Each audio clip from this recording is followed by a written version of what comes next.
Good evening to all the learners. I think today is the DAQ 2.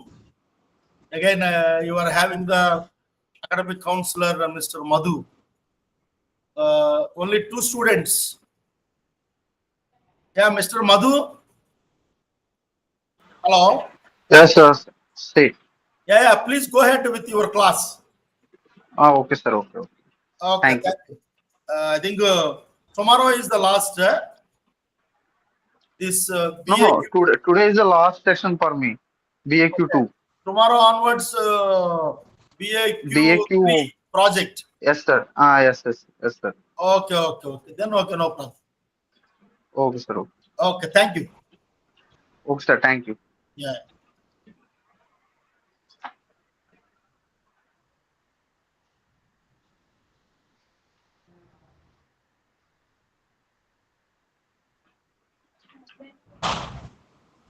Good evening, everyone.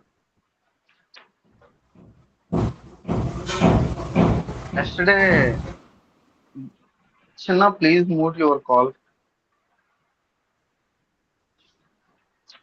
Okay, thank you. Yesterday, both the students have not attended the class, but we have discussed about the composite fish culture, integrated farming, and ornamental fish culture. We have discussed in previous section. But today's section, we will discuss about the uh, identification of fish seed and also selection of seed is the most important factor for growing of fish culture. I want to say a few things regarding the selection of the seed. At the same time, um, how to introduce the seed in a stocking pond. That means in which the pond the farmer want to grow, that pond is called as a stocking pond, growth pond, or a culture pond. There are alternate names for that. So in that, after getting of seed selection and after transporting into a particular site, then after we have to introduce into a fish pond, and there will be a process for introducing the species into a pond. Let us discuss in a brief way. Seed selection. In ancient times, the seed is going to be collected from the natural resources of rivers, streams, canals, and the reservoirs, particularly in a breeding season. In particularly in monsoon season, the breeders are going to be seen. At the same time, after a few days of later, we can also identify the offsprings in the resource also. So, in ancient times, they used to depend upon only on the resources, natural resources, and also they used to collect the seed by using a different variety of methods. The first method is by using of gamcha. That means they used to place a cloth, uh, both the sides of the cloth. One person will hold on one side, and another person will hold the cloth in another side. And these two persons will place the cloth in a where they want to collect the seed in that particular site. They used to identify, and they will place that cloth inside, and they will dip the cloth inside, and immediately within a few minutes they will pull up. So repeatedly they used to do like that. At a particular point of time period, they used to collect a small fishes in that cloth. That cloth is called as a cotton laid cloth, or nylon laid cloth, what it may be. But that process is called as a gamcha process. And there is another type of method for collecting of seeds, that is dragnet. This net is going to be placed at end of the boat. Actually, present nowadays they used to use the dragnet at boat. But in ancient time, there are no boats for lower distance to catch the seed. At that time, they used to place the dragnet where the flow of water is moderate or high speed. When the water is traveling in a high speed, in opposite direction, they used to place that net. Actually, this net will be like a bag, one balloon. When you fill the balloon with air, how the shape it will get same like that. The dragnet will be placed in opposite direction to the water flow. But there is a another factor to this net. At end of the dragnet, there will be a closed set of collection for the getting of small amount of small sized fishes. They used to go inside at end of the portion, but those pieces are unable to get outside of that dragnet. So that nature will be that nature is there. Not only the nature, the function for the dragnet is that only. Only thing is the when fishes will float in opposite direction at the same time, these fishes are going to be collected in the dragnet, and they used to collect on particular site of the net. And the species, those who have entered into a dragnet, at that spot, from that spot they used to get they're unable to get out of that neck. There is a blocking will be there. So due to this dragnet, they used to collect a huge amount of seeds, and this dragnet is going to be left for 1 day, 2 days, or 3 days, or 4 days. They used to keep at a particular portion, and the person will move out of that place.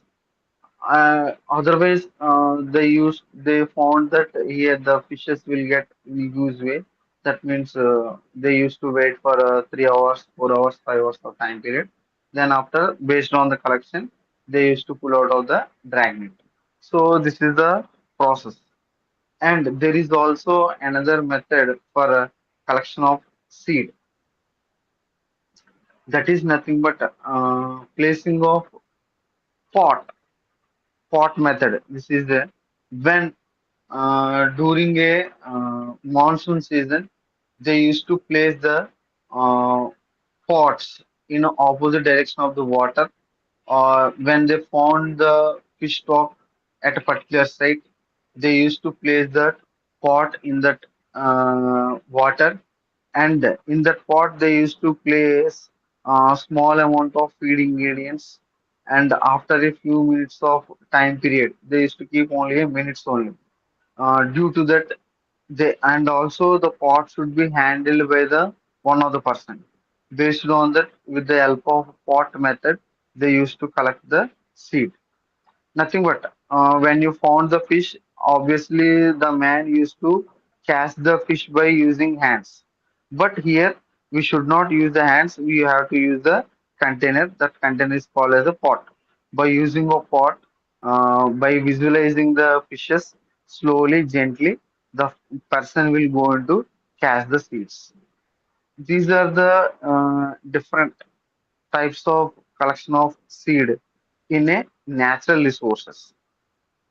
But when coming into a present scenario, these seeds are not going to be collected from natural resources. Artificially, we are going to do the breeding procedure for mature calves. Mature calves means when the fish is having a age of 1 year, 4 months to 1 year, 6 months of time period. Definitely, the fishes are going to be mature.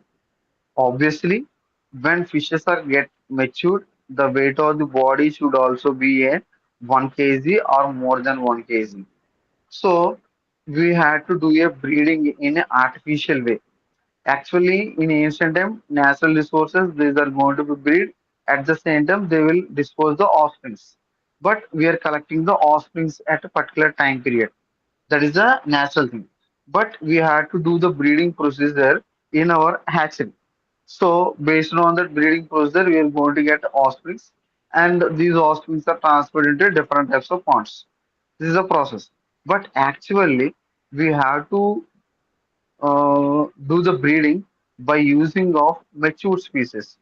And the mature species should have a special characters, 1 or 2 points.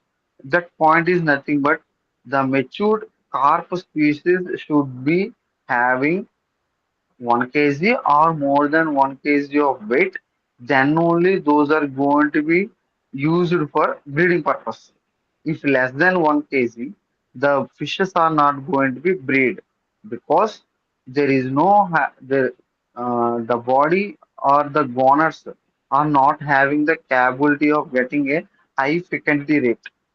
The fecundity rate means the amount or composition of the egg collection, which is going to be laid by the female, that count is going to be decreased. So we have to get a huge amount of egg collection, then only a number of offsprings are going to be produced. So, so that much of capability should have. The fecundity rate should be in a good condition to that process. We have to select the only those who are having a weight of 1 kg. But few of the fishes are having 1 kg of weight, but the age of the fish is not having a 1.5 years. So those fishes are also not going to be treated for the breeding. They have to be crossed the 1.5 age. That means nearly 1.5 year.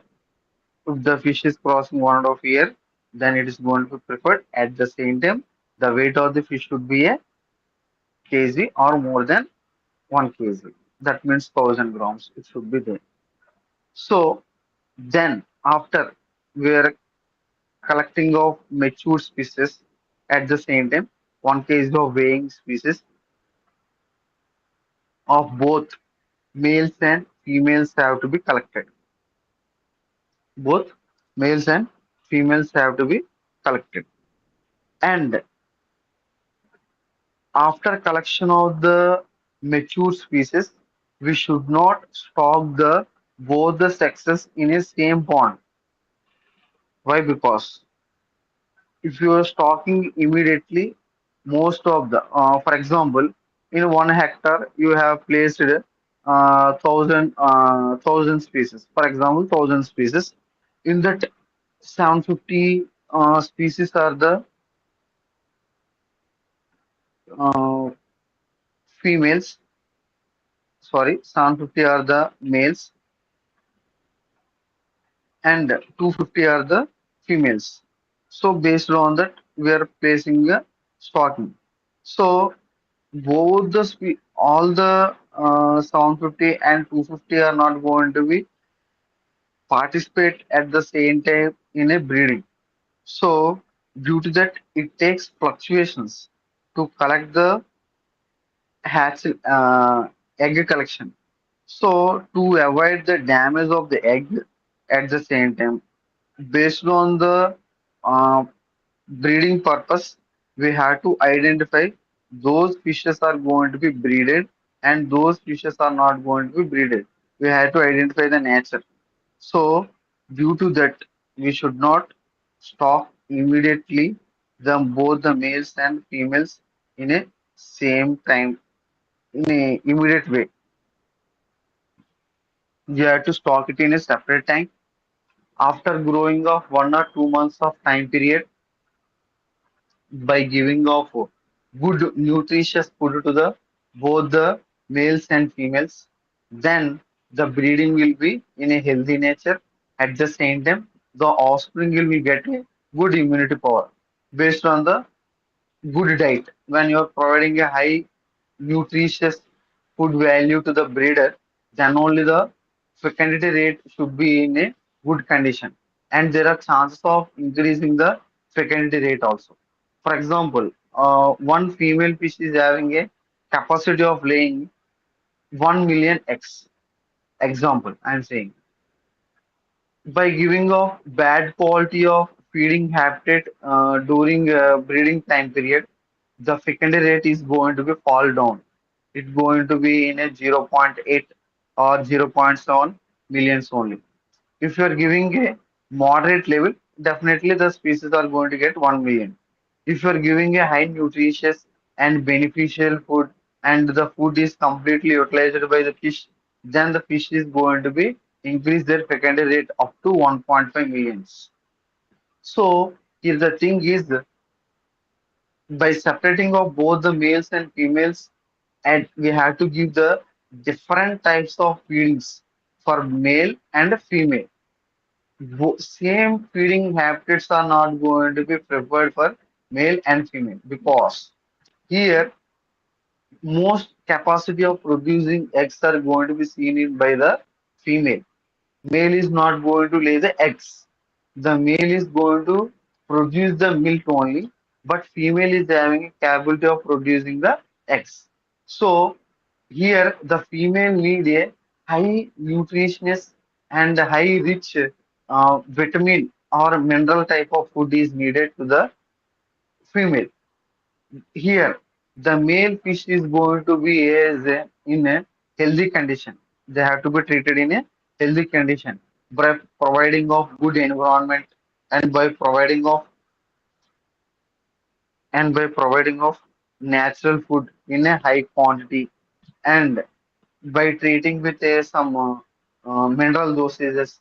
Based on that, we have to do the feeding.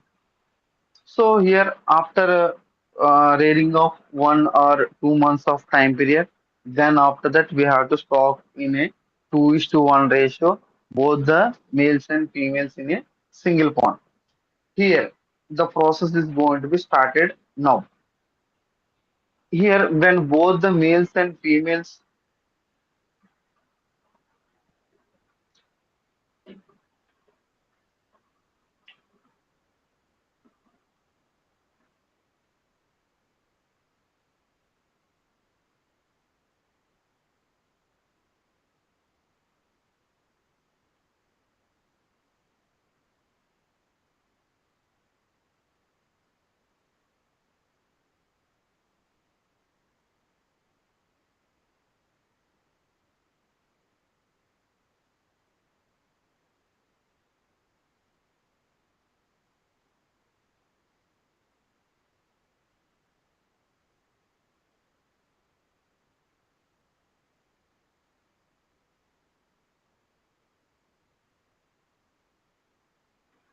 sorry for the disturbance. Okay, after stocking of both the males and females in a 2:1, here we have to do the procedure. The thing is, if you want to do the breeding in a somewhat in a natural way, in a hatchery also we can do it. Then in natural way, the breeding is going to be done by after stocking of both the males and females in a one pond. We have to maintain the water temperature at 10 degrees Celsius temperature. At the same time, we have to create a suitable environment which is going to be used for the breeding. That suitable environment is nothing but the water should continuously float. That means we had to create the movement, heavy movement of water. We had to create. That means aeration should be kept in a heavier way. So based on that, water will continuously, thoroughly get mobility, and at the same time, that fishes are going to be have 10 sorry, the water is going to be kept at 10 degrees Celsius. Then definitely the gonads are going to be stimulated. Here, how the gonads are going to be stimulated. When you are creating a suitable environment to the breeders, definitely the hypothalamus, which is present in a brain, is going to be stimulated. Remember the concept? Hypothalamus, which is present in the brain, is going to be stimulated when you are creating a suitable environment to the breeders. When hypothalamus is going to be stimulated, it is definitely going to release a hormone called releasing hormone that is called as the RH. When hypothalamus is stimulated, we are going to that fish is going to release a hormone called RH. That name is called as a releasing hormone.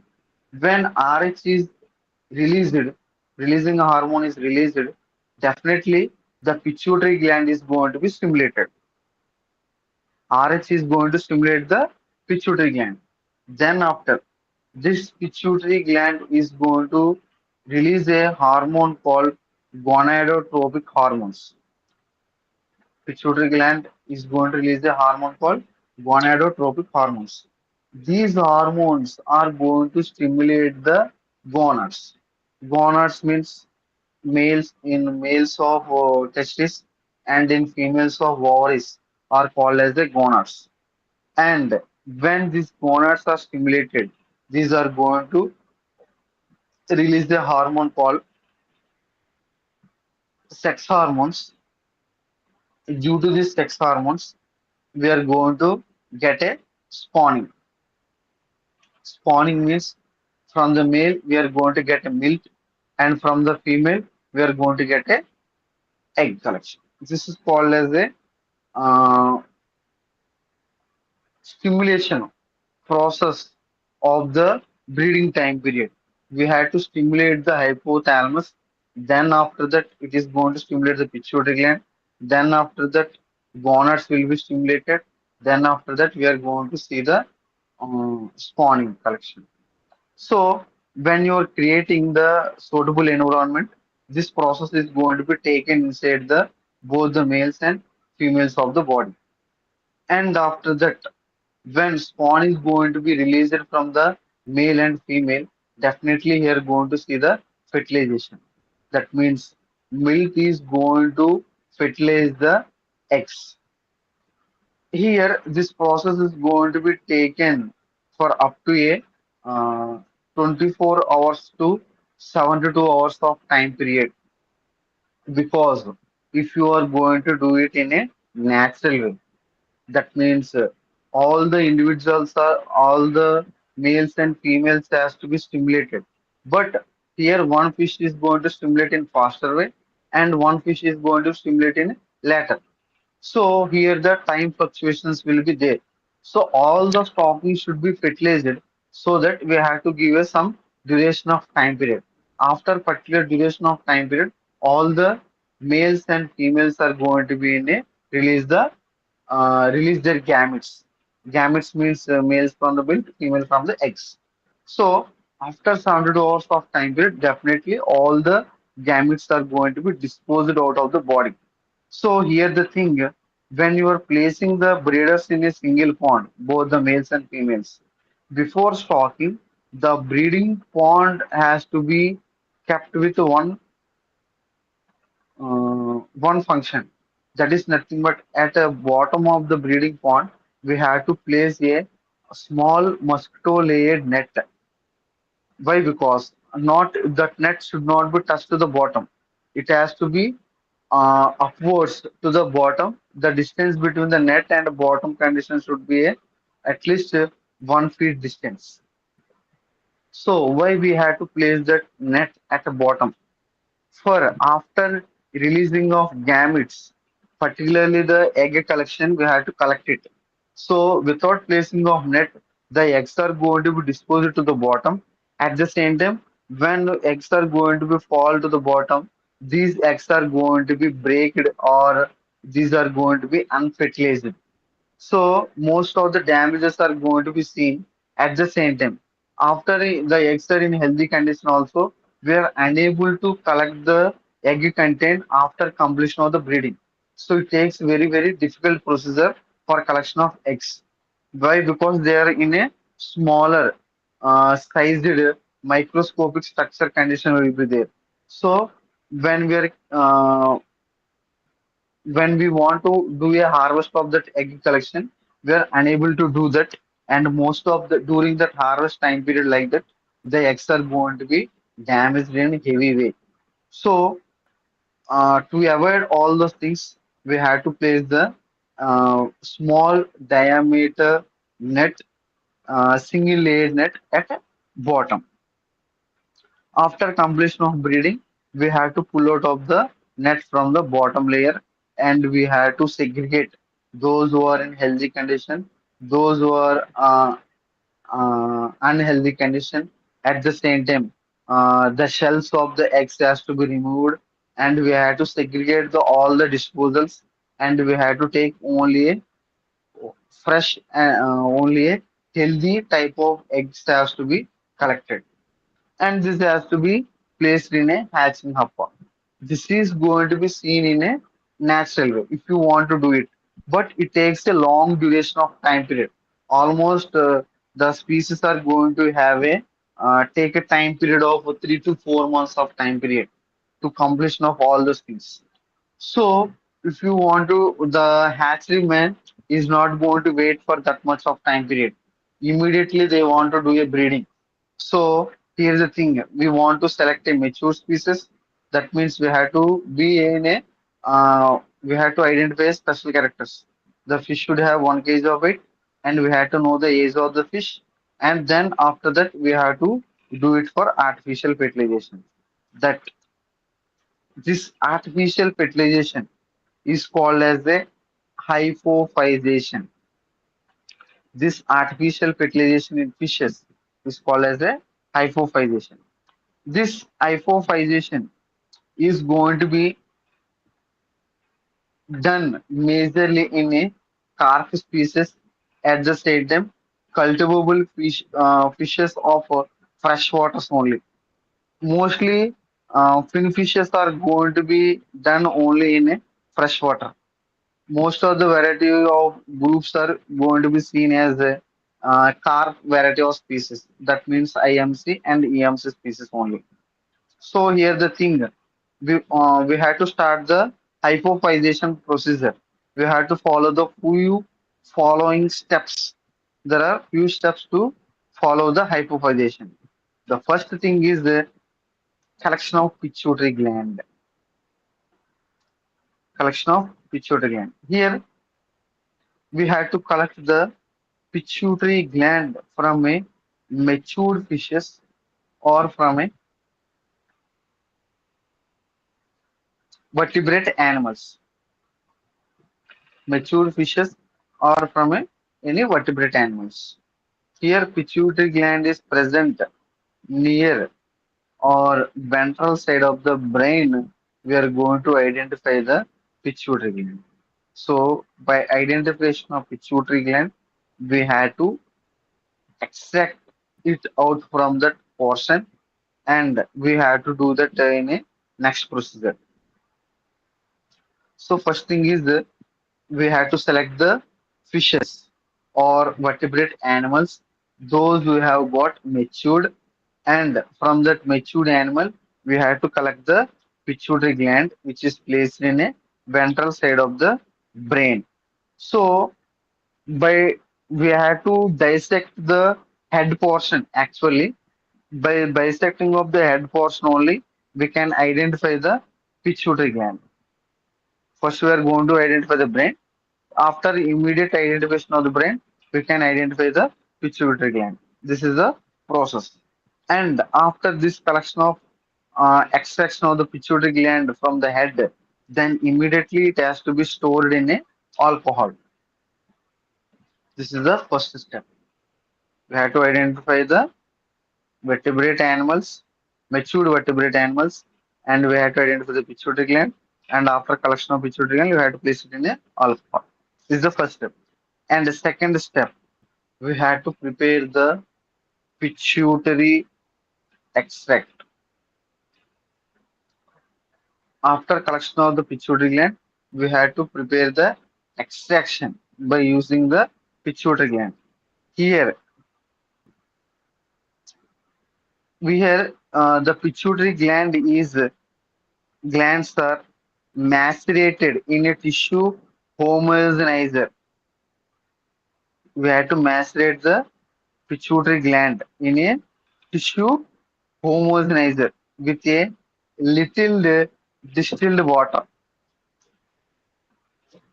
We had to keep that pituitary gland in a small amount of distilled water, and we had to homogenate and we had to macerate. Then after that, this homogenate is diluted with distilled water.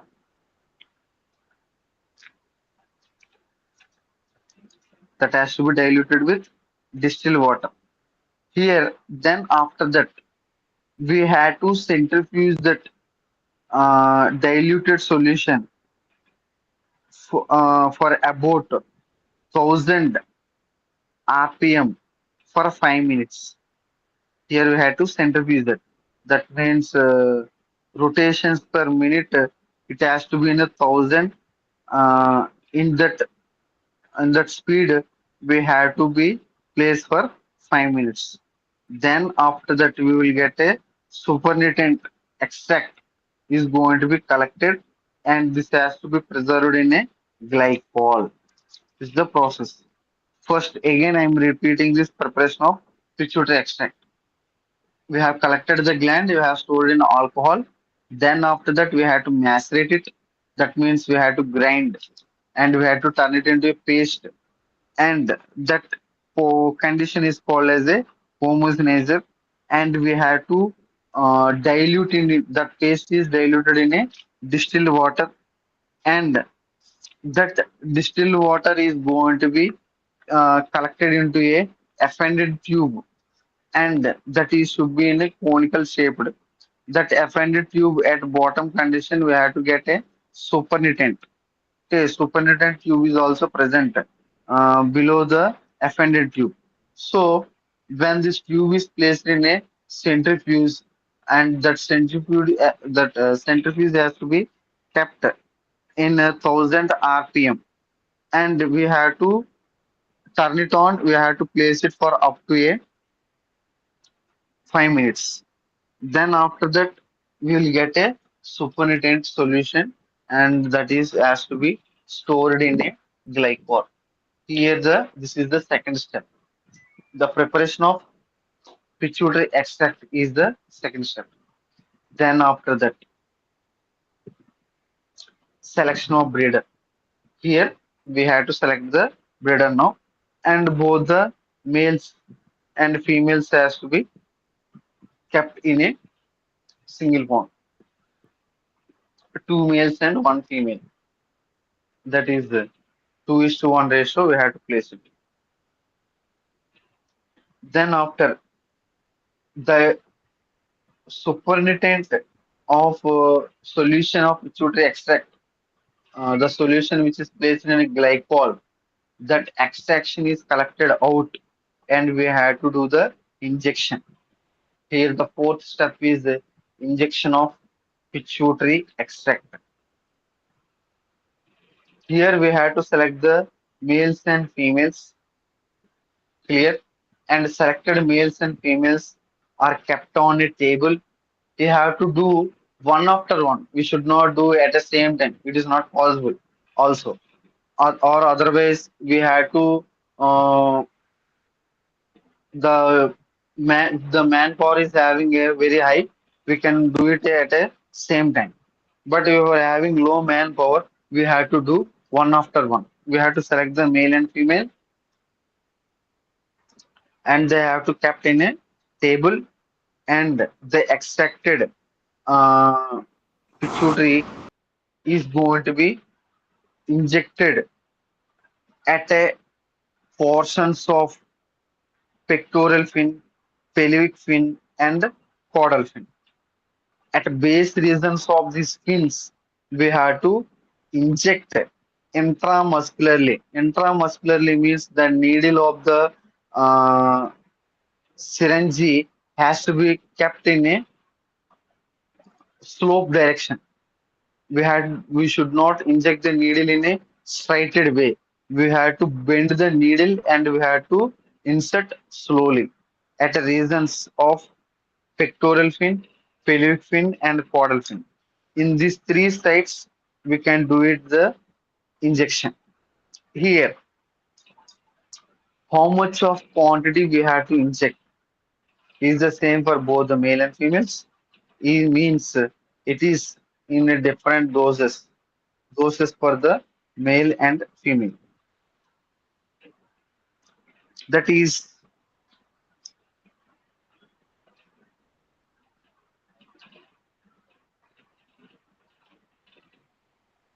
if the fish is having a 10 kg of weight, If the fish is having a 10 kg of weight, we can give doses of up to minimum of 0.5 to 2 ml of extract is going to be 0.5 to 2 ml of extract is going to be injected for 10 ml of 10 kgs of weighing fish. And here the female is given two doses. The female is given in a two doses. If the first dose is given with a composition of 1 ml and the second dose is also we had to do the with 1 ml only. We had to do the two doses. But male we had to give only a one doses. The first dose of female is called as a preparatory dose and the second dose is called as a resolving dose. And is there any time period for each and every dose means as we are having a time period for each and every dosages. After giving a first dose, we had to wait for 4 hours of time period. Then we had to do the second dose. And the male is going to be given with only a one doses. When we are giving a second doses of the female, then after that we have to give the female dose. Clear? What I'm saying is that female have to be injected with two times, males are injected with only one time. When you are giving a second injection to the female, we have to give the at the same time to the male. When you are giving a first injection to the female, we should not inject to the males. This is the factor. At a second time, at a second doses of the female, we have to give the doses to the males. Why? Is there any advantages or disadvantages in giving a doses to the male? Means yes, we are having a disadvantage. When you are giving a earlier, when you are giving a first doses of female, at the center you are giving a male doses also to the male fish. Here, the male is going to secrete the milk in a short duration of time period, but the female is not going to secrete the eggs. But the milk is going to be float on the water.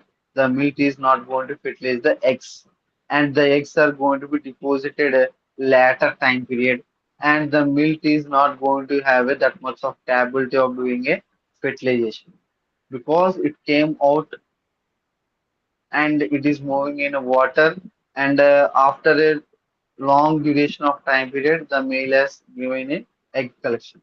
Here the fertilization percent is going to be seen in a very low. So we had to get 100% fertilization. So due to that we had to do the injection in a particular time period. That means when second dose of the female we had to inject the males. This is the process. And after completion of the procedure of injection for both the males and females, we have to place them in breeding hopper. We have to place them in breeding hopper. Wait a second, I will be back.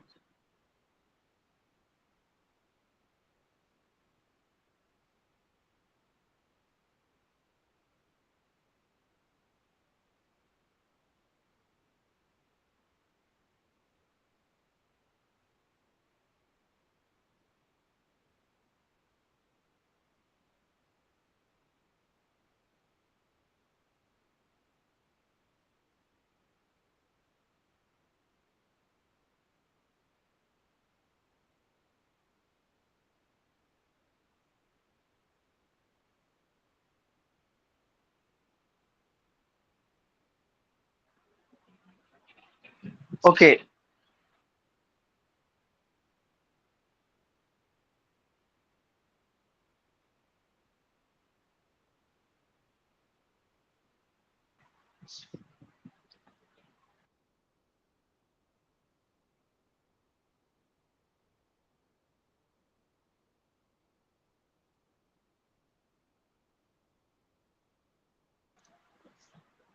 okay. After completion of injection of the breeders, Then you have to place them in a breeding hopper. Here, the breeding hopper is made with a rectangular mosquito net, which is in a double layered.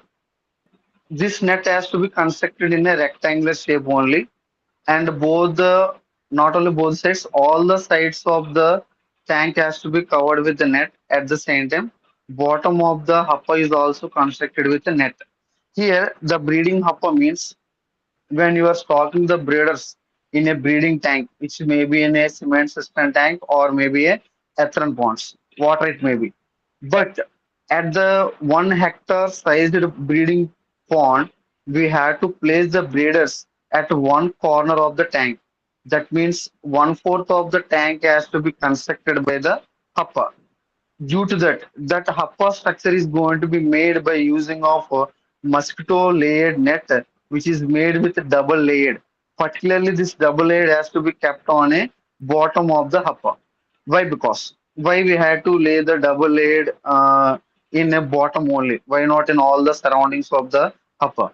Because when the breeders are going to be after injection of the both the males and female breeders, when you are stocking in a upper, after a few minutes to a few hours of time period, these are going to release the gametes. The gametes means the male from the milk and female from the egg collection. So when the secretion is deposited, when the gametes are came out of from the body, the eggs and the gametes has to be get collided to each other. When they have attached, when they have collided to each other, definitely the fertilization is going to be carried in a 100% way. So here we had to do a fertilization in a 100%. So to make that nature, we have to be placed in a lowest density of the hopper. At the same time, when gametes are released in a tank, and these are going to be spread all the area which are placed on a hopper.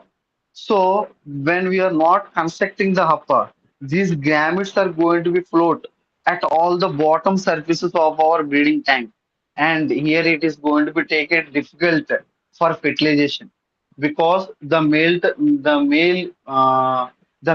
gametes are going to be float on the surface of the water, and the milk is going to be the female eggs are going to be dip into a or sink into a bottom condition. So to avoid that nature, we are going to be kept in a breeding hopper. Here definitely not 100% way, more than 90% of the fertilization is going to be carried. And the second thing is when you are placing in a breeding hopper, after a few hours of time period, we have to know the how much fecundity rate is going to be get from the female fish. So we have to know the egg count of the female. So when you are placing in a breeding tank, you are unable to count the egg collection. At the same time, we are unable to harvest the egg. Why? Because I have already said earlier that these eggs are in a microscopic condition where we are unable to collect by using of hand nets or by we using of drag nets. We are not going to get the egg collection. Even though if you are getting, the eggs are going to be damaged. So when you are placing in a hopper, the eggs are going to be in a healthy condition. Then after that, we can get it in a hygienic way in a same time period. After a particular duration of time period, we can easily collect the egg collection and we can count the egg rate. Based on that, we can calculate the fecundity rate. So after completion of the releasing of the breeders, then we have to place that egg collection in a hatching hopper. Here, the in a breeding hopper, the procedure is going to be completed when the male and female secretions are completed. Here it takes almost 24 hours of time period. After 24 hours of time period, we have to separate the breeders. That means males and females has to be taken out from the hopper, and after that we have to collect that egg collection, and we have to segregate the healthy eggs and unfertilized eggs, and damaged eggs has to be disposed out, and those who are in healthy condition, those are have to be transferred into a hatching upper. This is the sixth step. In sixth step, we have to do it in a hatching. So in hatching, when you have to place that egg in a hatching hopper. Here, breeding hopper is different and hatching hopper is different. But the infrastructure of the hopper is the same. Here also you have to do the hopper in a mushroom layer. At the center, bottom has to be kept in a double layer format. But here the thing is, in a breeding hopper, you are going to stock the breeders. But in hatching hopper, you are going to stock only a egg collection. Those who are fertilized. Then after that, when you are placing the egg collection in a hatching hopper, after a 2 to 3 days of time period, the eggs are going to be hatched. That means you're going to get the offsprings from the egg. Based on that, your hatching hopper, uh, here the hatching procedure is going to be completed. Here what we have to do in hatching hopper is we have to place the egg collection in a gently and smoothly, and we have to stock it in a smoothest way in a hatching hopper. Here, when you're shaking the egg collection, or when you're moving or you're transporting the egg collection, the eggs are going to be damaged. Immediately, we have to shift it from the breeding hopper to a hatching hopper. So definitely we are going to see the 100% hatching. Otherwise, you are going to decrease the hatching percentage. Here's the thing. So we have to wait for a 2 to 3 days of time period. In this during time period, what we have to do? Is there any precautions for protecting of our hatchlings? Means, yes, we are having as per I have said that the hatching hopper is constructed with a double layer. This double layer is having a two infrastructures. That means inner layer is called as the inner hopper, and this outer layer is called as the outer hopper. Is there any difference between inner and outer? These are nothing but layers. But inner hopper is going to be lead the all the hatchlings. And those who are in the outer hopper, these are unfertilized eggs are going to be dipped into a outer hopper. There is a netting diameter will be also there. In inner upper, there will be a diameter of 1 mm muscular layer net. In outer upper, we have to keep a 2 mm or 3 mm of diameter. When you are placing the egg collection, those egg stock is going to be kept in a inner hopper. Then after getting of fertilization, these are going to be transferred into a outer hopper. So the leftovers densities or damaged eggs are going to be discharged from the inner hopper. Those who are present in the outer hopper, those are treated as a hatchlings. Those are in a 100% healthy condition. Those are having a 100% survival rate after shifting from the hatching. So here the thing is, inner hopper and the outer hopper has to be constructed when you're doing a hatching. This hopper is having a egg stockings in inner hopper and hatchlings in outer hopper. Hatchlings are nothing but offsprings. The newly born fishes are called as a hatchlings. Now the thing is, here, these when you are placing these hatchlings for up to a 2 to 3 days of time period, here we should not give any feeding to the offspring. Why? Because here we can see that the entire digestive tract of the offspring is incomplete. That means that digestive gland is not going to be developed.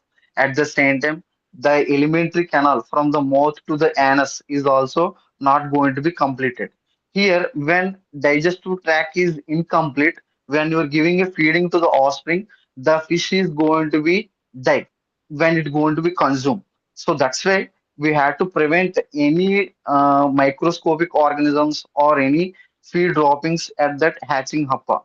When you're placing that, immediately that material is going to be taken by the fish offspring. When the mouth is going to be taken, that material is going to be stuck at a pharyngeal region. When it is going to be stuck at pharyngeal region, it is going to be take a difficult breathing. Why? Because in operculum area, the gills are going to be present. The gills are going to be damaged by the object. Why? Because it is a newly born offspring, so that the gills are in a smoothest way and very very thin layered. Due to that, object is going to be break. So all these conditions we have to avoid the feeding in a hatchling period. So how the baby is going to be developed, how the offspring is going to be grown for 2 to 3 days of time period means when it is in a egg stage, when it is going to be get fertilized, that inside of egg there will be a oak substance.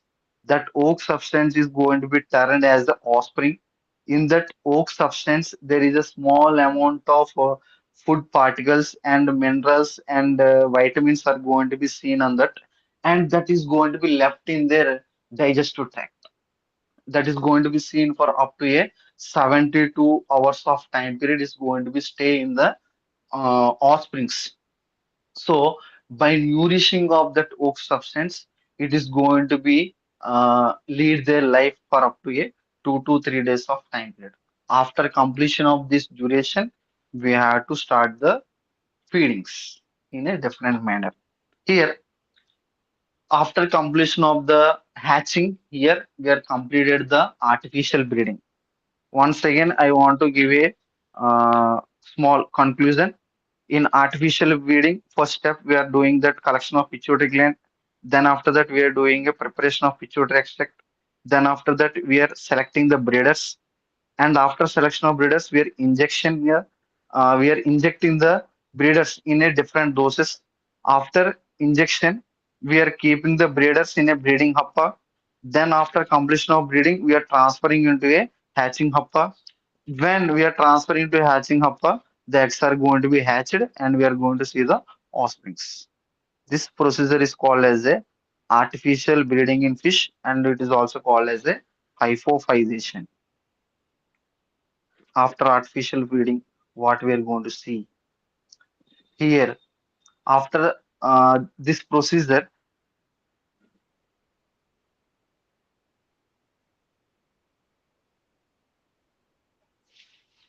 after completion of breeding, here the next step is we have to grow the hatchlings in a particular pond. That pond is called as a nursery pond.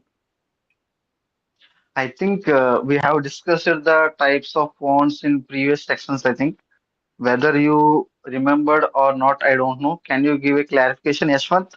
Do you know the different types of ponds which are used for fish culture? And Chanchal, you can also give the answer.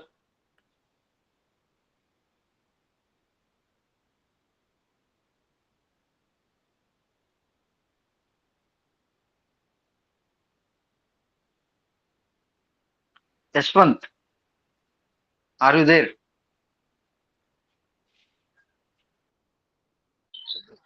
Oh, sorry, sir. Yes, sir. Yes, sir. Okay. I'm asking you that do you know the ponds, different types of ponds which are used for fish culture?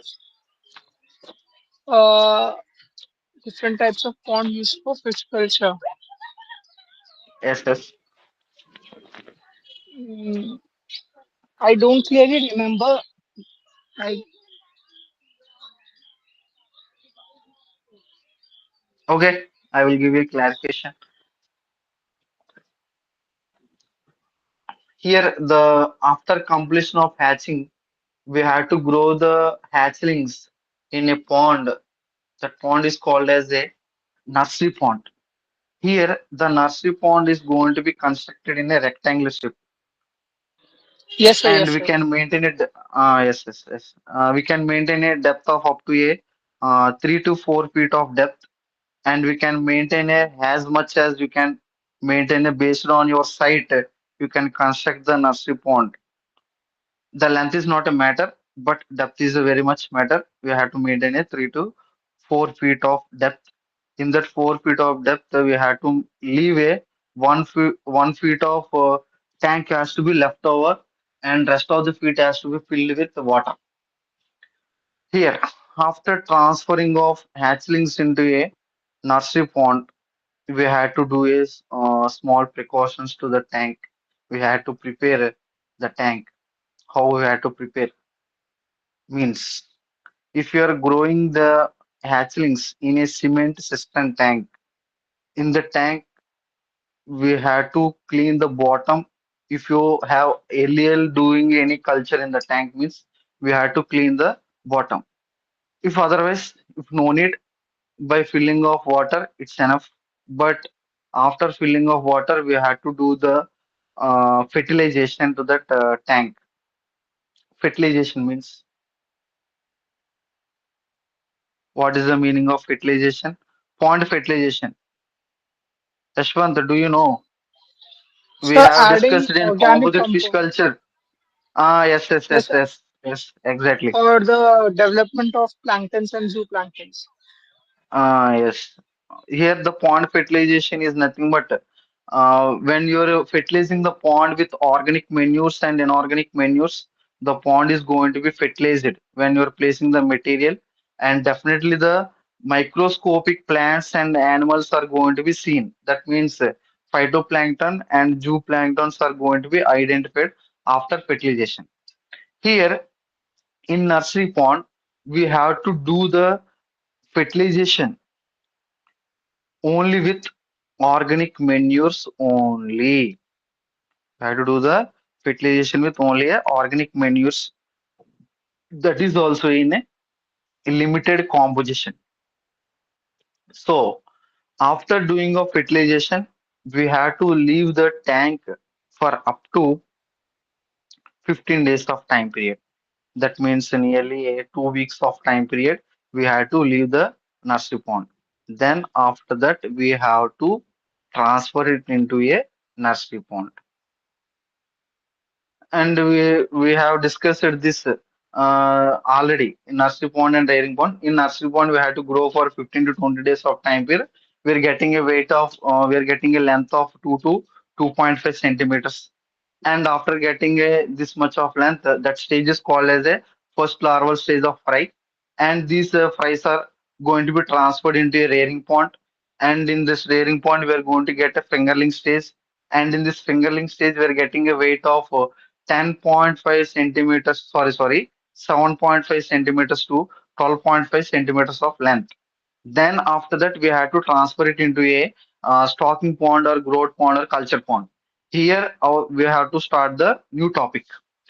As per I have said before starting this session, we are going to discuss the breeding and also a selection of the seed is the important thing I have said. Here, after completion of rearing pond culture, here the seed has to be uh, transferred it into a culture pond. Here the farmer has to choose the good quality of seed. Here, when you're going into a hatchery, fish hatchery, you have to buy the seed of the fish, whether it is a cutla, rohu, mrigala, లేదా tino farringtonidilla, cyprinus carpio, or hypothalamic small fish, what it may be, any of the carp species. If you want to find a good and healthy seed of that hatchery, so we had to remember the few things. First precaution, we had to collect the sample. The sample means the seed. We had to collect it in a 100 ml beaker or 1000 ml of beaker. We had to collect the sample and we have to rotate that water in a clockwise direction. Remember the procedure. We had to rotate the water in a clockwise direction. That means we had to rotate in a right direction.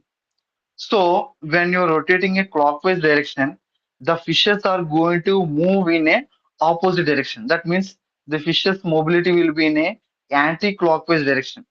When you identify the anti-clockwise direction, the fish seed is in a healthy. If the fishes are moving in a same like as a clockwise direction, that means along with the flow of water, the fishes are moving. That means the fishes are having a stress condition or they are in a unhealthy nature. If you not identify the both the natures, you are not identifying the fishes in a clockwise direction or in a anti-clockwise direction. but the fishes are stocked in a middle of the water flow. When you're moving in a clockwise direction, the stockings are kept in a middle portion. Those are nothing but a dyed seed. That means that is the unwanted seeds. That is when it is dyed, that is not advantage for, that is not utilized, and that is not used for the growing of culture. So we have to get a healthy seed. That means when the seeds are moving in a anti-clockwise direction, when you're moving in a clockwise direction, the fishes should move in a anti-clockwise. So that is the first factor for remembering the healthy seed. And the second thing, we have to do a some tests. Those tests are for stress tests. These are called as a stress tests. The first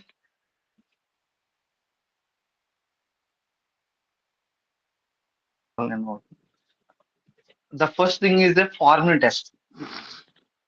Here we have to do the formal test. We have to collect the sample same. We have to collect it in 1,000 ml or 500 ml based on your capacity. You have to collect it, and when you're collecting the sample based on your 500 ml or 1,000 ml of sample, we have to add to 20 ppm of formalin. We have to mix it in that sample. When you mixing the 20 ppm of formalin solution in a sample, we have to leave it for up to a 15 to 30 minutes of time period. After waiting of that time period, we have to identify the survival rate of the seed. For example, when you are collecting in a 500 ml of baker, you got 10 seeds only. Okay, in the 10 seats, we have added the formal solution, and you have waited for the 15 to 30 minutes of time period. In the 10 number, you have seen only a 7 species are in a survival rate, and 3 species are in a died nature. Okay, this is a bad quality of seed. You have to identify the 90% of the seed has to be in a survival rate, 10% has to be in a death or in a stress. Here, they should not be die also. They has to be in a sick condition. The sick condition is nothing but they're not having mobility. They're going to be placed in a particular portion only. Active mobility is going to be identified when they're in a unstressed condition. If they're in inactive, that means when they get a stress, they're in an inactive stage, but they're not going to die.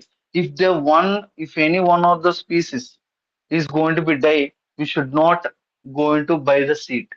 We had to left it, and we had to go out from that hatchery, and we had to search for another hatchery. So this is the factor. First thing is counter current test. That means clockwise and anti-clockwise procedure is called as the counter current test. The second thing is the formalin test, and the third thing is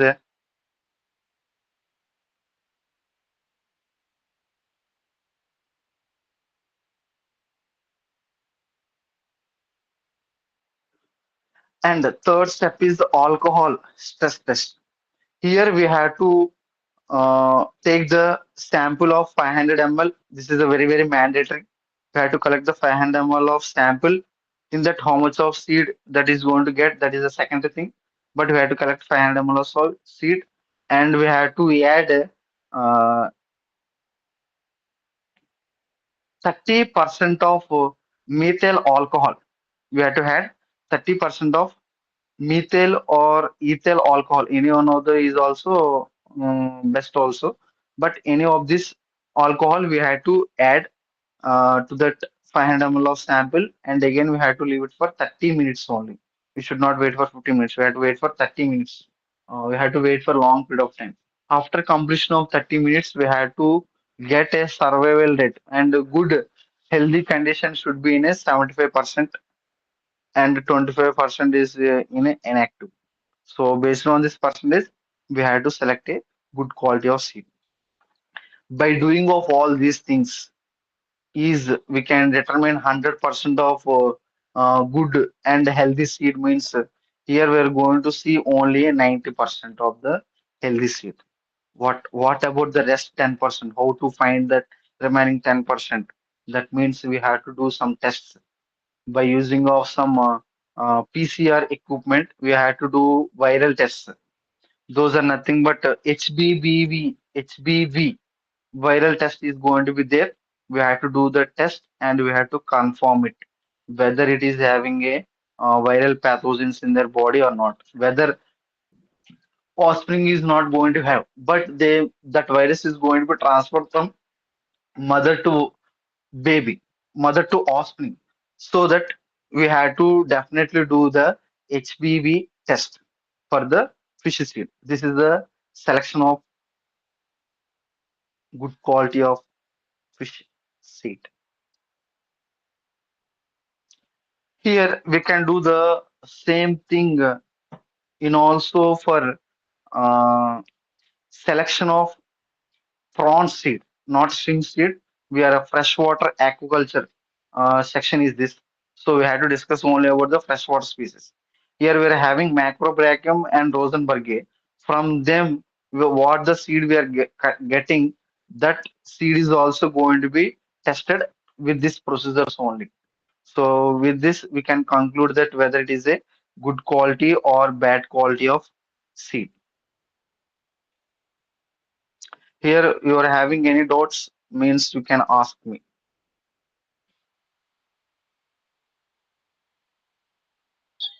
Sir, can you repeat the first method?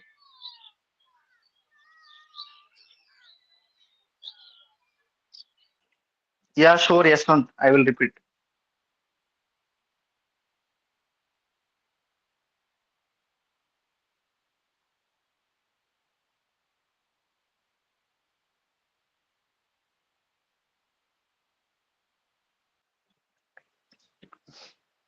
Yeah, the first method is nothing but counter current method. Counter current method. Here we're collecting the sample. The sample is not mandatory. How much you want to collect it based on your capacity of the beaker, you can collect the sample. And here the thing is we have to rotate the water in a clockwise direction. That means we have to rotate the water in a right direction with the finger or by using of glass rod we have to do it. We should not use the fingers because with the hands the seed is going to be contaminated. So we have to avoid the contamination. We have to use a glass rod. We have to stir that water in a slowly, gently, in a smooth way in a 30 seconds of time period. Then the water is going to be move in a right direction. That is when you are moving in right direction, that procedure is called as a clockwise direction. That is called as a clockwise direction. When you are moving in a clockwise direction, the seed which is collected in a sample that has to be rotated in a opposite direction. That means when you're rotating the water and right, the fish has to be move in a leftward direction. That means the anti-clockwise direction. So when the fishes are moving in a left way, those are as a good seed. Those are called as a good and healthy seed. That is when the fishes are moving in a same clockwise direction with the water flow. Those are in a moderate. Those are maybe in a some stress. So stressed fishes are going to be uh, move along with the water flow. If the fishes are not moving in opposite direction and they're not moving in the same direction of the water flow and they're left over in a bottom, those are completely died. Those who are placed in a middle of the water, those are called as a died species. Those are unwanted seed that is. So most of the percentage, that means 95% of the seed has to be rotated in a anti-clockwise direction. 5% of the seed has to be in same direction of the water or they had to be placed in a bottom. So more than 95% or 95% of the seed are going to be move in a opposite direction anti-clockwise. Those are treated as a very, very good quality of seed. Anything else, Ashwant? No, sir, no, sir, got you. Okay. Here. After selection of seed, we have to transfer the seed into a stocking pond. Here, the process is very, very important because the stocking procedure is very, very important for the seed. Because here, the first step of seed stocking is going to be differentiate the survival rate of our seed. That means when you are bought 10,000 species of fish seed to the farm, farm, that means your culture pond where you want to culture that you have collected the seed from the hatchery and you have transported and you have placed in a and you have bought the seed into your pond. And here, the precautions you are taking when you are placing the seed in your pond, these are going to be treated as a stress factors. When you are stocking the seed without knowing the factors of the stress, the seed is going to be die or the mortality rate of the seed is going to be decreased. Mortality rate means the death rate of the species is called as a mortality. So when mortality rate is going to be decreased, the at end of the complete duration of culture, you're going to get a low profits. So we had to get a maximum, or we had to try to make 100% survival rate. The seed which you collected from the hatchery, all the seeds has to be grown in your pond up to the till you're doing a harvest.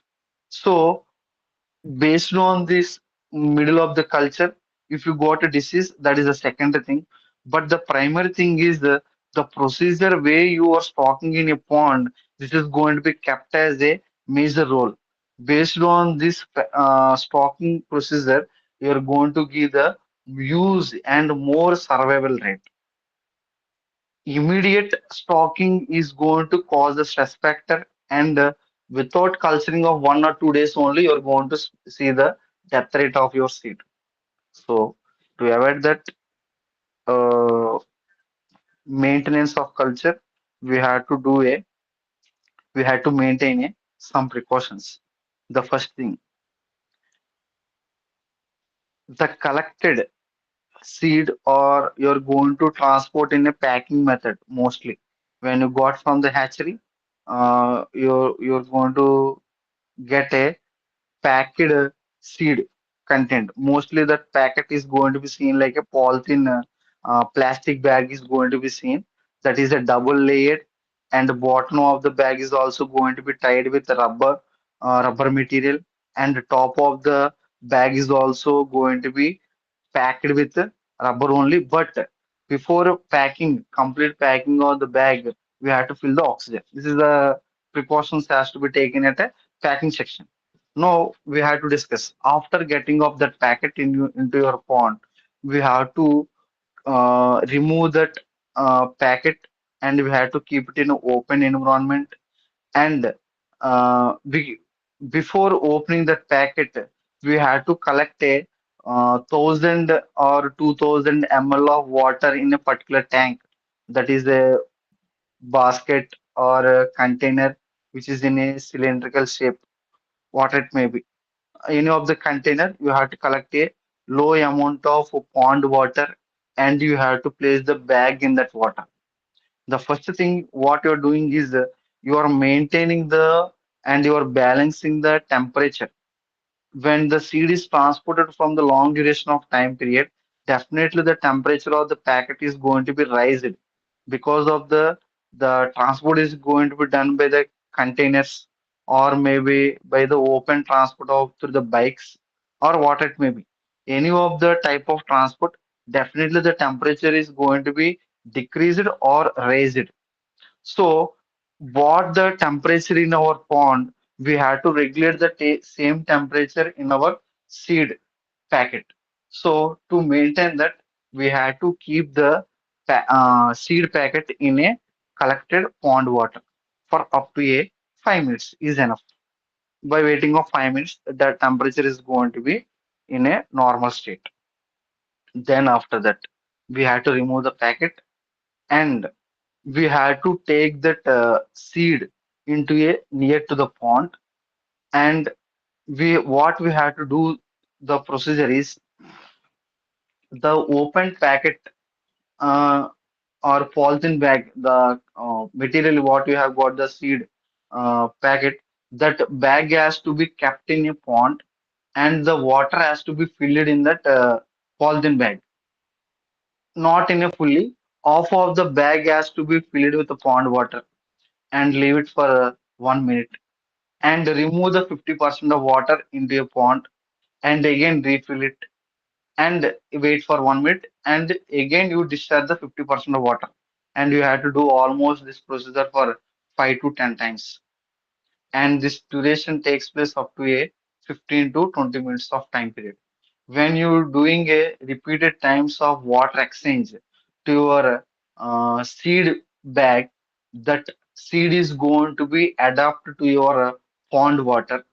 And the last step, you have to dig the entire polythene bag into your pond, and you have to gently release your seed into your pond. This is the procedure of stocking of seed in stocking pond, that is also called as a culture pond, that is also called as a growth pond.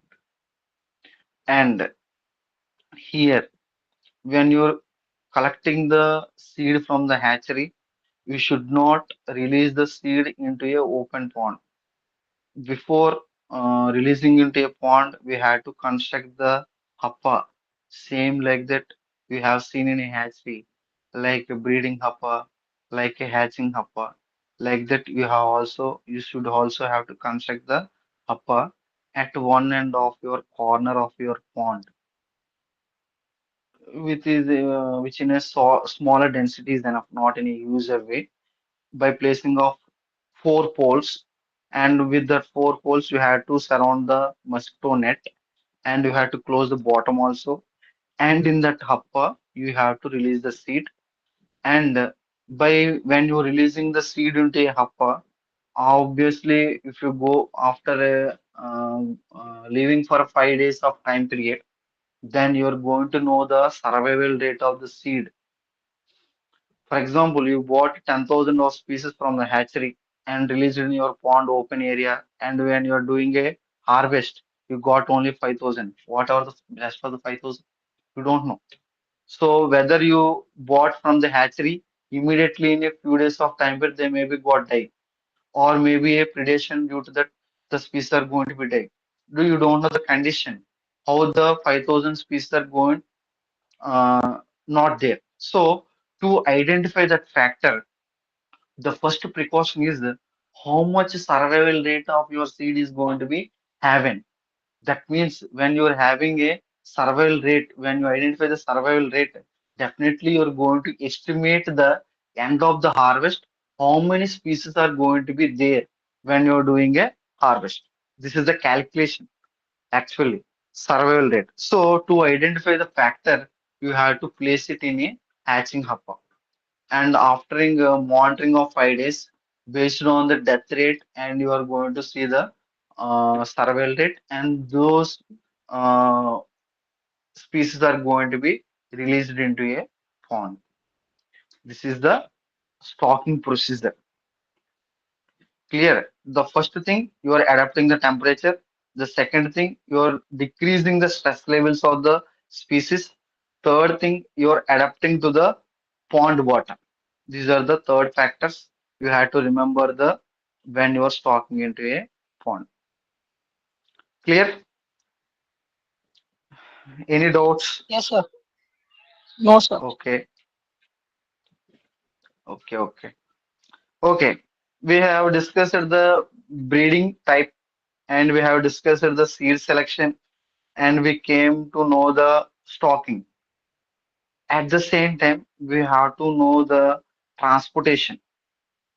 Seeds, seed transportation is also important thing when you are doing a aquaculture, which is very important.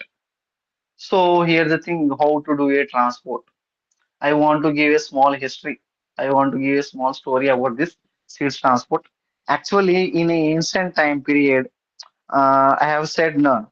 the seeds are going to be collected from the natural resources. So from that natural resources in olden days, almost in 15th century or 14th century like that, they used to they're going to not have any hatcheries at the time period. At the same time, they're not going to have the cars and they're not having any trucks like that.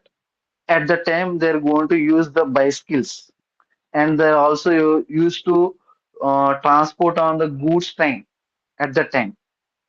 Okay, in that time period, they used to transport the seed, the thing like they used to carry the containers. The seed transport is going to be seen in an open type of seed transport is going to be identified in the ancient time period. Open type means present we are going to see the polythene bag is going to be tied with rubber. It is completely closed in all the sides. But here, one end of the container is going to be seen as the open. So that's why this is called as the open type of seed transport. At that time period, they're going to transport the seed by using of containers of 5 liter, 10 liter containers. They used to carry on the shoulder and they used to carry by using of bicycle carriage. At a backside of the bicycle, you used to place a carriage. On that carriage, these containers are going to be kept and they're going to be taken. And also, they used to carry by using a slings. Sling bag is also there. That means sling means there is a long stick, and that end of the both the sticks they're having a threads to attach the containers, which is having a way of 5 liters or 10 liters. Based on the manpower, they used to lay the thickness of the thread, and the container is going to be tied that, and that stick is going to be kept on the shoulder, and they're going to walk. So this is called as a slinging transport. So with these methods in the ancient time period, we have identified. Later on that they're going to transport on the goods train for longer distance. And later, research institutes have came and the technology have built and we have identified the different sources of seed transports. And the current nowadays we are going to transport the seed in airways also, in air also. By using of airplanes also we are transporting the seed. Here, factors we should remember when you are transporting the seed. The first factor is nothing but a contamination of water. Here, we have to maintain the water quality as much as possible. You have to maintain the water quality. Here, when you are doing a aquaculture, water is a major source for growing of aquatic organisms. Here, water parameters like pH, ammonia, nitrate, and also most importantly, DO, these are the major factors when you are transporting in a when you are transporting the seed. These are the major factors. So we should maintain the maximum and moderate level of the parameters we have to transport these things. We have discussed in ancient time they used it to transport in open type. At the same time, the duration of transport is going to be seen in a long because they're going to walk, they're going to ride with on the bicycle, or they're going to take on the goods, and most of the time duration is going to be taken at the time period how the seed is going to be in a condition, what the condition there. See, when we are transporting in an open type, definitely the mobility of the water is going to be seen. That means definitely water is going to be shaken in that container. When the water is shaking, definitely the DO is going to be raised. That definitely DO is not going to be decreased. It should be in a stable condition. Maximum of DO is going to be there. But but the thing is, when fishes are transporting, the seed should not give the droplings. Droplings means excreta of the seed should not be a more. So when it is having a more excreta on the container, the water is going to be contaminated by giving off high rays of ammonia. Mostly in aquatic organisms, in their excreta, we are going to identify a high amount of ammonia composition is going to be there. So when excreta is going to be released by the seed is in high composition, definitely the quality of water is going to be decreased by the parameter of ammonia. When ammonia is going to be raised, the fluctuation is of pH is also there. There is a internal connection to the pH, ammonia, and there is a alkalinity also. So all the three parameters are linked. If one of the factor is going to be fluctuated and another one is also going to be get affected. So when we are transporting of the seed, we had to identify the excreta, and based on that excreta, we had to exchange the water immediately when you got to know that fish is releasing more droplings, definitely we had to remove the 50% of the water. Again, we had to refill the water. In ancient times, they used to do the things like that. So now coming into a present scenario, when we are transporting of a seed, we are going to use the material of polythene bags, polythene polythene cover bags are going to be seen, which are made with a double layered, and one end of the polythene cover is going to be completely tied with rubber material, and another end is going to be open. And in that open, based on the capacity of that polythene bag, we are going to stock the seeds, and based on our stockings, the capacity of the water has to be filled. Here, the thing based on the stocking, when you're placing the water, the second factor of the DO is going to be affected. Here, the when you we have to maintain end of the day in a sorry. We have to maintain the DO moderately when you're transporting the seed in a closer type. So when you are stocking the seed at the center, when you are filling with water, that should be kept as a one-fourth of the bag only, and rest of the three-fourth of the bag has to be in a empty nature. One-fourth of the bag has to be filled with seed at the center with water, and the rest of three-fourth of the water has to be filled with oxygen. Then we have to tie that one end with rubber material. So here DO is going to be monitored or maintained by the oxygen level, what we are filling, in which composition we are filling. So that is the first thing. So when you're transporting the water, sorry, when you're transporting the seed, this seed bag has to be kept in a low temperature. Here's the thing, you have to maintain the seed transport in a low temperature. Actually, our room temperature is in 20 to 22 degrees Celsius temperature. When you're transporting, this temperature is going to be raised for 2 degrees or 3 degrees. So when the temperature is increasing, the seed is going to be get stressed. So to avoid the stress condition, before that only, the polythene bags are going to be kept in a thermocol box. In that thermocol box, we have to weigh 50% of ice, and we have to keep the 50% of low amount of water composition. And we have to transport the seed, how much distance you want to transport. Here, the thing, first point, we have to fill the bag with stockings of one-fourth, and three-fourth is going to be filled with oxygen level. And before packing of this entire procedure, we have to stop the feeding before 12 hours of time period. When you are stopping the feed before 12 hours of time period during a transport, these offsprings are not going to release the excreta. Due to that, when excreta is not came out from the offsprings, definitely the ammonia is going to be maintained in a neutral way. So these are the factors we have to remember in during a transport. Before packing of material, we have to stop the feeding 12 hours before, and after stocking in a polythene bag, after tying of all the materials, we have to place them in a thermocol material. In this thermocol material, we have to maintain a temperature at least 15 degrees of temperature, 15 degrees of Celsius temperature when you are maintaining. Definitely when it temperature ranges, it takes up to a 18 or 19. Definitely it is going to be a normal temperature. So with this process, we have to transport the seed.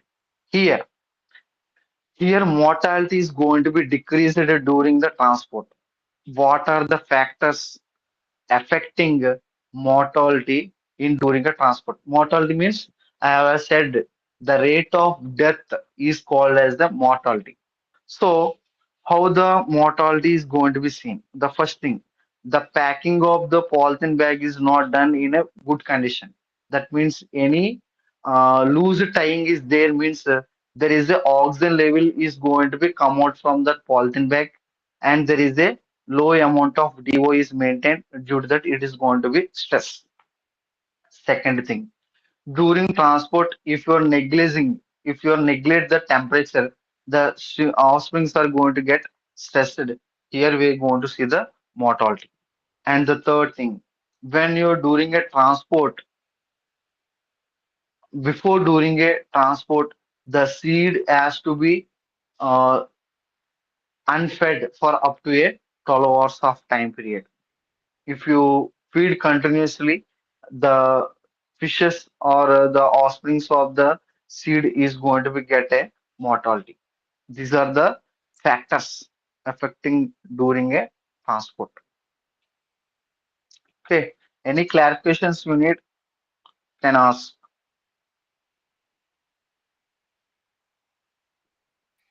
Clear, sir. Clear, sir. Okay. Let us have some doubt sections, or if you want any topic repeatedly, we can discuss it. We're having 30 minutes of time period. I got maybe any of the topic. I think you are related to coastal aquaculture. You can ask, also ask about related to that. Sanchal, if you are having any doubts, you can ask me.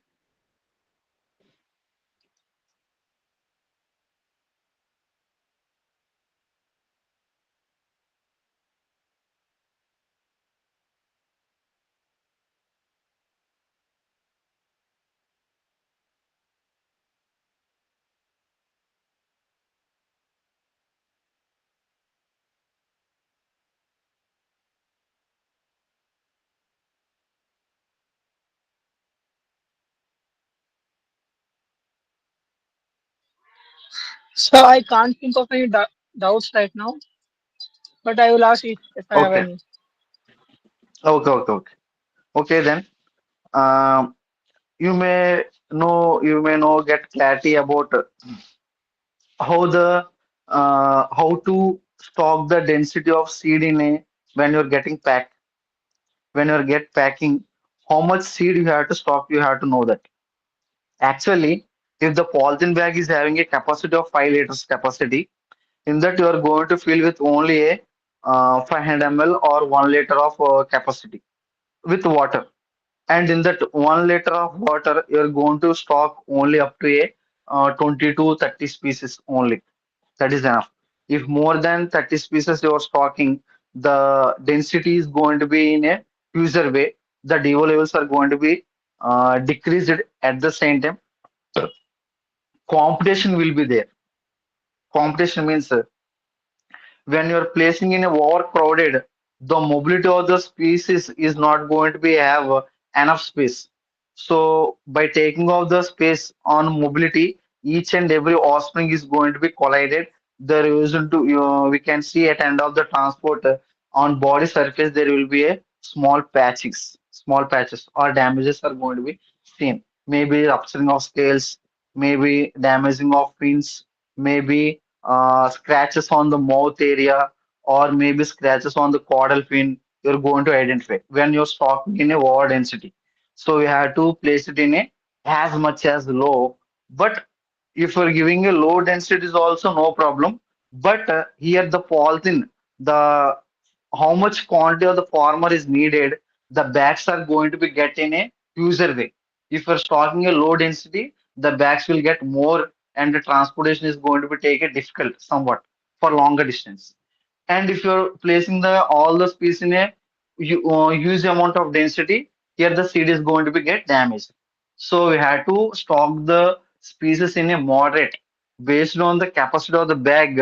We has the I have earlier said 1/4 of the bag has to be stocked. That means based on 1 liter or 2 liter, for every 1 liter we had to stock the uh, 10 grams of species, having a way of 10 grams of species.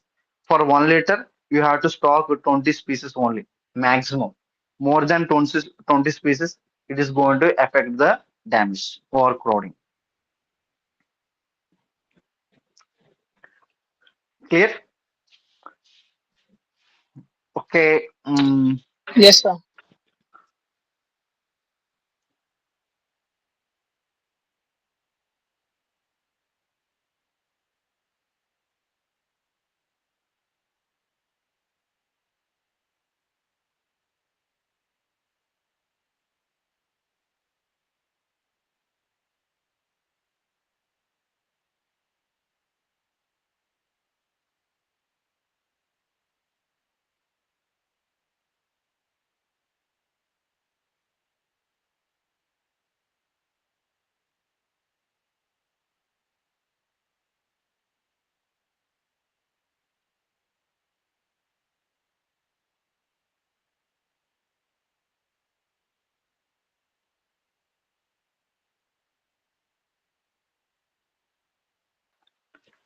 I want to discuss with the topic of aquatic weeds.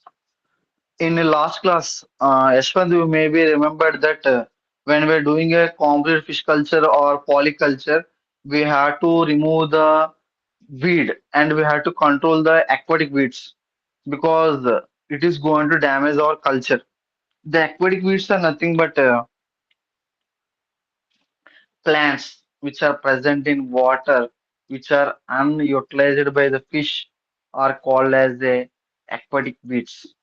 So here there are different types of aquatic weeds are there,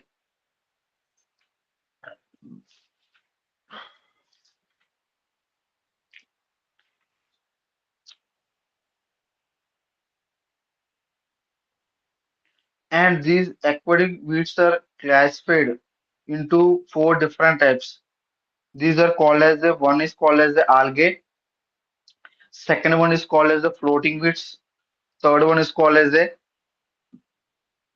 emergent weeds, fourth one is called as the rooted weeds. These are in a different structures. These are going to be identified also in different habitats of the pond also we can see. So based on their structure and the habitat of the weeds, these are going to be classified in four types: algae, floating, emergent, and rooted weeds. Now coming into a algae. Algae means nothing but these are a microscopic organisms which are mostly present in surface of water. And this algae, particularly, there are huge amount of algae types are there. But in our fish culture, which algae is going to be affected? So the only one algae that is called as a blue-green algae. So blue-green algae is going to be affect the fish culture. And there is also a algae called that is called as a microcystis. Microcyst is also one of the microscopic organism. If you left it for few days of time period, it grow like a macroscopic. But that much of larger size is there in a smaller size only. But microcystis is also a one of the microscopic algae. These are the harmful weeds to cause the fish culture.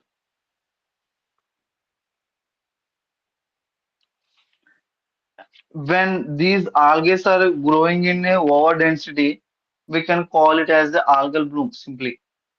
When the we have said that one of the algae, blue-green algae, when the fish pond is having completely filled with a green structure, that means water completely filled with green color, particularly on surface of water. Particularly on surface of water, we are identifying the green portions of leaf-like structures. So that is called as the algal bloom. If the water color is green color, that is nothing but in good condition. But on surface of the water, when you are identifying a greenish material components, that is called as the algal bloom. Clear?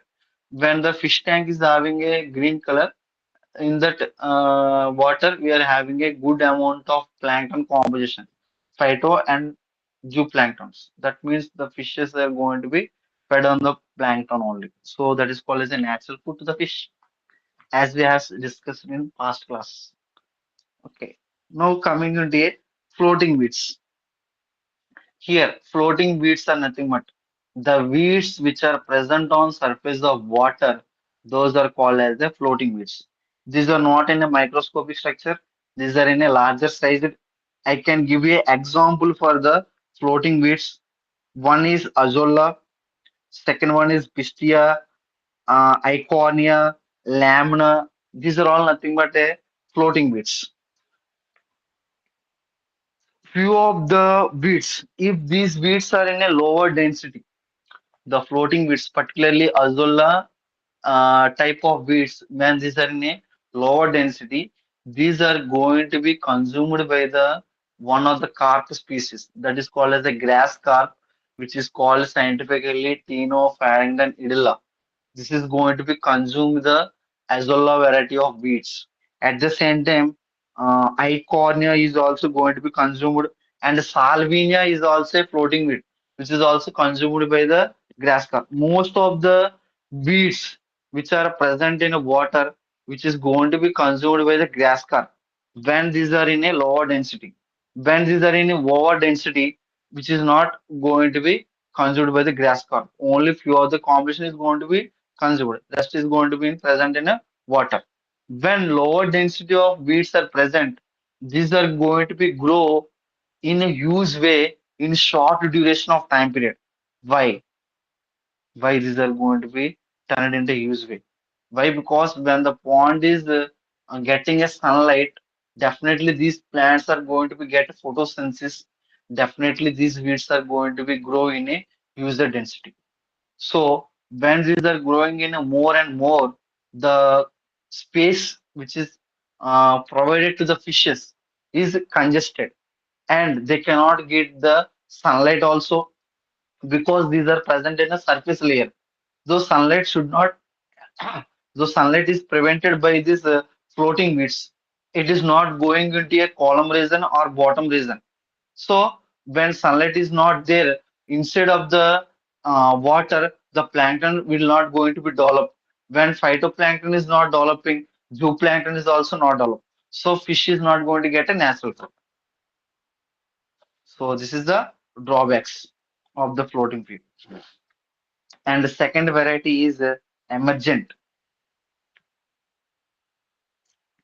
Emergent wheat means I want to differentiate floating weeds and emergent weeds.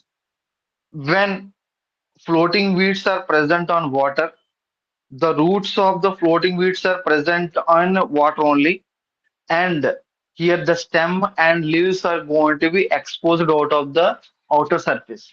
Those are called as the floating weeds. When coming into a emergent weeds,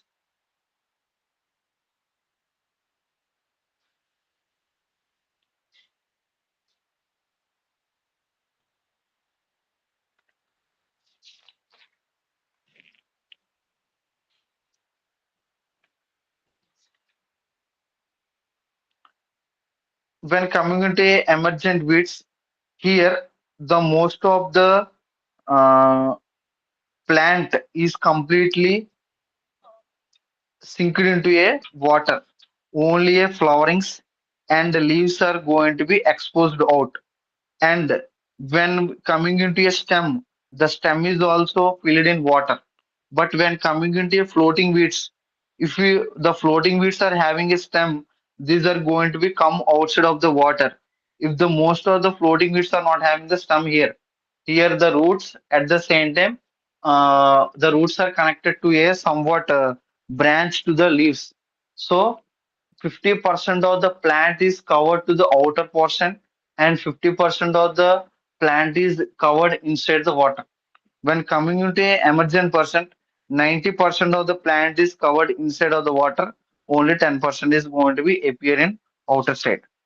And these are going to be identified when these are growing in a larger way, and we can observe by transparent nature. Uh, by transparent nature, we can identify the emergent weeds. When coming into a rooted rooted weeds, these rooted weeds are present in a bottom only. These are having a huge roots. These roots are have to be present in soil only.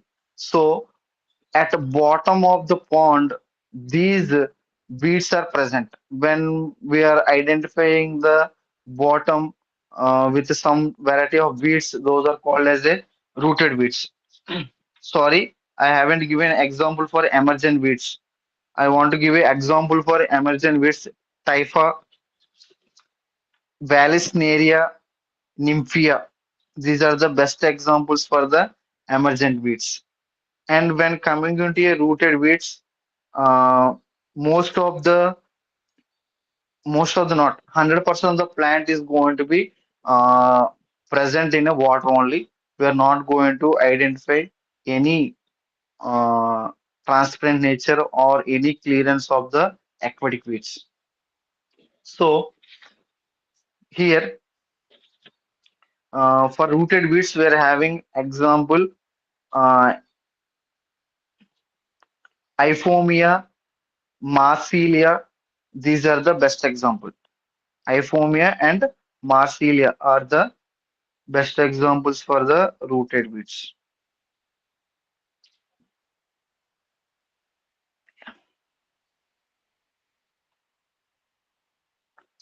As we have discussed how to prevent the aquatic weeds.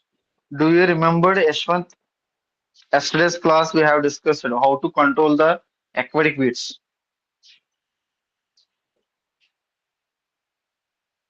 We can use by physical like hand removal or the uses of chemicals. Yes, there are three methods: physical, chemical, and biological methods. Physical method means a manual or mechanical method. Manual means by picking up with hands. That is a manual method. And by using of some equipments by the labor, that is called as the mechanical method. And the second one is a chemical, by spraying of some chemicals. Maybe those are in a liquid or maybe in a powder format, what it may be. When you're splitting on a pond, uh, by splitting of these chemicals, the weeds will die. This is called as a chemical. When coming into biological, we are not using any manual, mechanical, or chemical methods. By using of a fish species, fish variety of species, by using them, we are preventing the weeds. That means I have said a few minutes back that grass carp is going to consume all the variety of the weeds. That means when you are placing a over density of the grass carps, these grass carps are going to consume the weeds, and by using of the weeds, the fishes are going to be grow in a user way and faster way also. But here the thing, here, the duration of grass carp is going to be seen in a low duration of time period. We have to use the grass carp for preventing the aquatic weeds only. We should not depend upon the culture for grass carp culture. For because why? Because the market value of the grass carp is somewhat low. At the same time, we cannot provide completely a phyto. We cannot completely provide a herbivorous feed also, so definitely we are going to see the zooplankton, but most of the zooplanktons are also going to be raised. But the zooplanktons are not going to be consumed by the grass crops. So that's why we have to grow from the short duration of time period, then immediately we have to do a harvest. This is the concept of biological. In these methods, we have to we are using the controlling the weeds.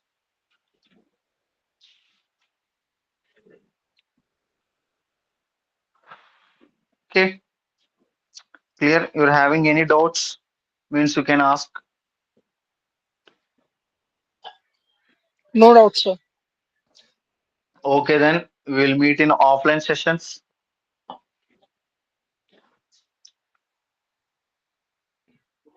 Okay, sir. Okay. You have to attend for practical, I think, in a particular. They have already given schedule for you. So you have to attend to a college. Then we'll meet. Clear?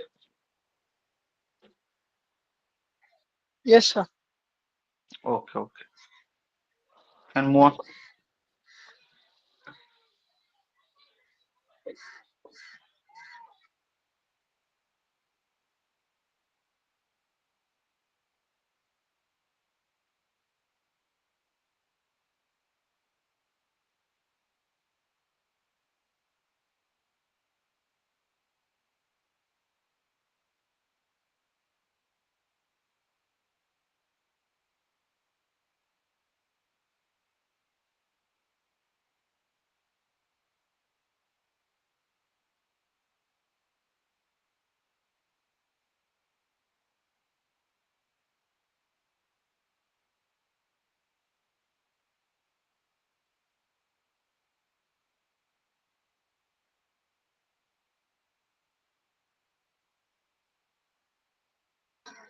So the class is over.